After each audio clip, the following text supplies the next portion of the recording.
Have you ever walked into one of those like dreaded team meetings where everyone just sort of crosses their arms and, braces for impact? Oh, definitely, where you just know the boss is only there to hunt for mistakes. Right, exactly. Well, welcome to today's deep dive. We are looking at a mindfulness guide called Jom Mindful Gym, now W, by Dr. Fang Carr. And we are zeroing in on this really powerful case study about a hospital head of department. Yeah, and this guy, he completely transformed a toxic room with just, well, a single question. So let's set the scene. Tell us a bit about this head of department. Well, his situation is actually incredibly common. I mean, he was sharp, highly efficient, and he really deeply cared about patient standards. There's always a but. Right, but the second he walked into a meeting, he just went straight to the problems. Delayed discharges, missing notes, complaints. It reminds me of a car mechanic who like only ever screams that your transmission is failing. Yeah, that's a great analogy. And they never mention that you've done this flawless job maintaining the engine. Eventually, you just want to avoid the garage entirely, right? Exactly. And the psychological impact on the staff was huge. The room just became heavy. People stopped speaking openly. Because they were just bracing for criticism. Yeah, he thought he was driving excellence, but he was really just triggering their threat responses. The source actually notes that this happens because of something called a negativity bias. Oh, right, where negative experiences stick to us like Velcro. Right, and the positive ones just slide right off like Teflon. When a leader only points out faults, the team's nervous system goes into defense mode. They aren't learning. They're just trying to survive the hour. So what changed? How did he fix this? Well, he realized this hyper-efficient approach was actually killing morale. So he shifted his meeting opener. Before any troubleshooting, he just asked the room, tell me what went well this week. Just that. What went well? Yeah.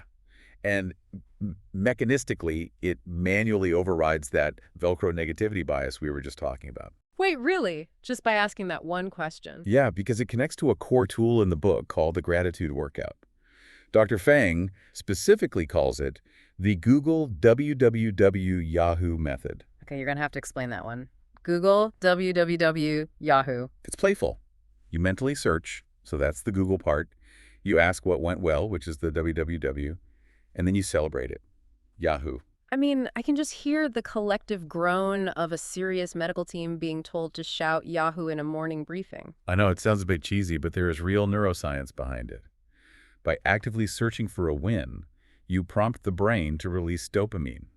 Oh, wow. Yeah, and that dopamine rush acts as a physiological counterweight to the amygdala's threat response.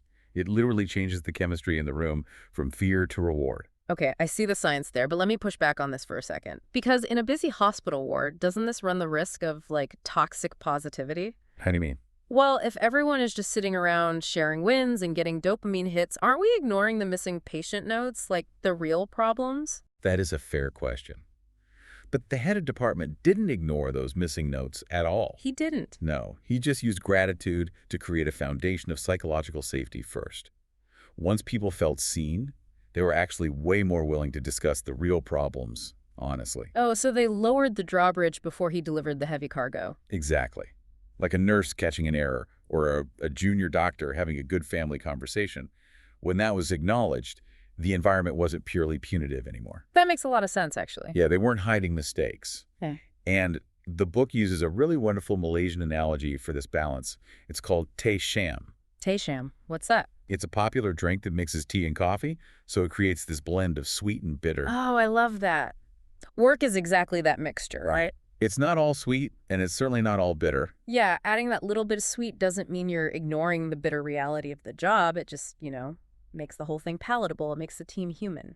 And a team that feels human is significantly more resilient when those bitter problems inevitably do pop up. So gratitude doesn't make a team weak, it makes them human. That's a great takeaway. But before we wrap up, let's pivot this to you, the listener. Yeah, because we've just explored how this fault-finding mind damages team morale and shuts down problem solving. Exactly. But think about your own internal dialogue.